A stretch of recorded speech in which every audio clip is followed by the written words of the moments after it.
Hello friends, good morning. सभी का स्वागत, अभिनंदन। ये थर्ड ईयर की क्लास में हम पुनर्जागरण का अध्ययन कर रहे हैं और पुनर्जागरण की इस श्रृंखला में आज हम अध्ययन करने जा रहे हैं कि आखिर ये पुनर्जागरण है वो सबसे पहले इटली में ही क्यों हुआ। यूरोप के अन्य देश में इटली के समान ही परिस्थितियां मौजूद थी, उसके बावजूद ये सबसे पहले इटली में क्यों हुआ, इसके क्या कारण थे, ये अक्सर आपको परीक्षाओं में पूछा जाता है। तो सबसे पहले जो हम मानते हैं इसके कारणों में वो है कि पुनर्जागरण की जो सर्वप्रथम अभिव्यक्ति इटली में हुई थी, उसका प्रमुख कारण है कि इटली में जो सामाजिक वर्ग का जो विकास हुआ था वो तुलनात्मक रूप से यूरोप के अन्य देशों से उन्नत था। इतावली अमीर वर्गों के जो महत्वपूर्ण वर्ग थे उसमें पुराने पतनशील परिवार तथा नवोदित व्यापारिक वर्गों के नगरों में सम्मिलित रूप से एकत्रित हो जाने के कारण यूरोप के किसी भी अन्य देश से पहले एक समन्वित नागरिक समाज की जो स्थापना है वो इटली में हुई थी। फलस्वरूप उदारवादी और स्वतंत्र विचारों की पृष्ठभूमि में पुनर्जागरण का जो बीजारोपण है वो संभव हो सका। दूसरा जो कारण है वो इटली एक क्या था, एक समृद्ध देश था और इसकी समृद्धि का जो प्रमुख कारण था वो था विदेशी व्यापार। और इस बढ़ते व्यापार और समृद्धि ने इटली में पुनर्जागरण की प्रवृत्तियों को विकसित होने में सहयोग दिया। व्यापारिक गतिविधियों के कारण इटली के जो शहर है, जो मिलान, नेपल्स, फ्लोरेंस, वेनिस आदि जो नगर है, इनकी स्थापना हुई थी और इन नगरों में विभिन्न व्यापारियों का आपस में संपर्क और विचार विनिमय ने एक दूसरे के विचारों को समझने की क्षमता विकसित की। और यह एक स्थापत्य तथ्य है कि जो नगरों में संग्रहालय, सार्वजनिक पुस्तकालय, नाट्यशालाएं, जो सांस्कृतिक जीवन के अंग हैं, की स्थापना भी यहाँ संभव हुई।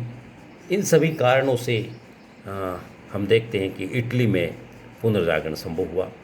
इटली की समृद्धि में जो व्यापारिक मध्यम वर्ग का उदय हुआ था वो काफ़ी योगदानपूर्ण था।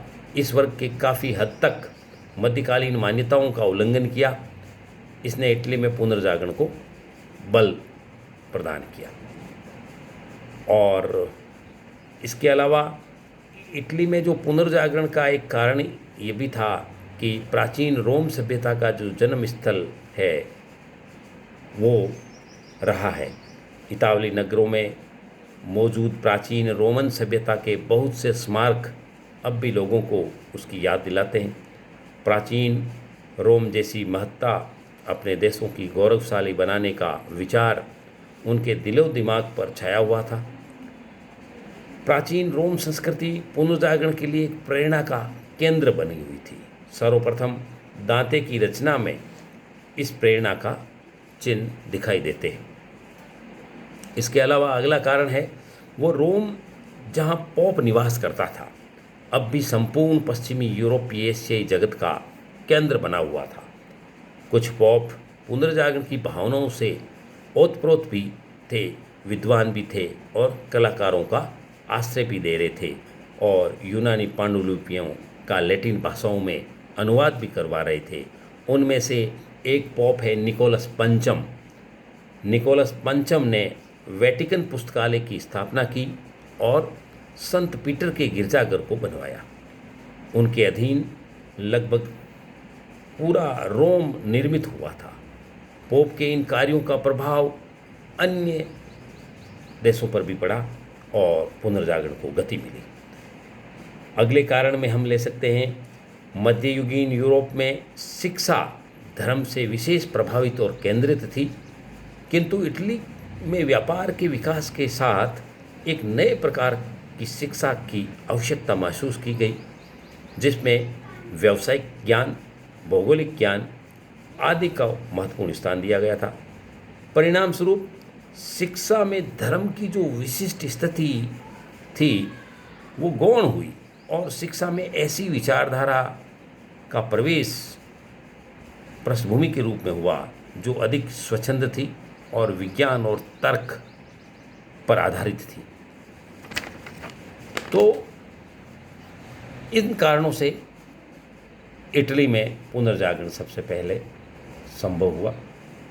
1453 में जब तुर्कों ने कुस्तुनतुनिया पर अधिकार कर लिया था, तो वहाँ से भागकर आने वाले जो यूरोपीय विद्वान, कलाकार और व्यवसायी थे, वो सर्वाधिक और सर्वप्रथम इटली में आए और वहीं पे उन्होंने आश्रय लिया तथा कलाकारों के अधिकांश वहीं बस गए। इटली में इन नवागंतुक विद्वानों की संख्या इतनी अधिक थी कि लगता था कि यूनान का पतन नहीं हुआ, अपितु इटली में प्रवर्जन हो गया है इनका। ये भगोड़े विद्वान अपने साथ प्राचीन यूनानी साहित्य की अनेक अनमोल कृतियों की पांडुलिपियाँ लेकर के आए, जिनमें निहित ज्ञान उस समय यूरोप उन ज्ञान से परिचित नहीं था। इनमें से अधिकांश इटली के स्कूलों, विश्वविद्यालयों में शिक्षक नियुक्त किए गए थे और यहाँ का वर्ग है वो चैतन्य का अग्रगामी बन गया था, चेतना का अग्रगामी बन गया था। तो इस प्रकार हम देखते हैं कि जो पुनर्जागरण के लिए जो परिस्थितियाँ मौजूद होनी चाहिए थी, वो सब की सब इटली में मौजूद थी। और इन सभी परिस्थितियों के कारण हम देखते हैं कि पुनर्जागरण का जो श्रेय है वो इटली को मिलता है। इटली की समृद्धि ने भी कला साहित्य को संरक्षण प्रदान किया था। इटली के मध्यम वर्ग की उपस्थिति जो व्यापार वाणिज्य को समृद्ध प्रदान की गई थी, इनसे न केवल नवीन दृष्टिकोणों का प्रतिनिधित्व किया, अपितु सामंती विचारधाराओं और मध्यकालीन आदर्शों का भी पुरजोर विरोध किया था। यूरोप के अन्य देशों की अपेक्षा इटली का क्षेत्र जो प्रतिष्ठित था, अतीत से गहरा संबंध था, पुनर्जागरण के विकास हेतु काफ़ी ओजस्वी और चेतनामय था। इन सब के अलावा इटली की कई महान विभूतियाँ थीं, जैसे नार्दो, एंजेलो, राफेल, पेट्रार्क, दांते। ये इन महान विभूतियों को इटली ने पैदा किया था।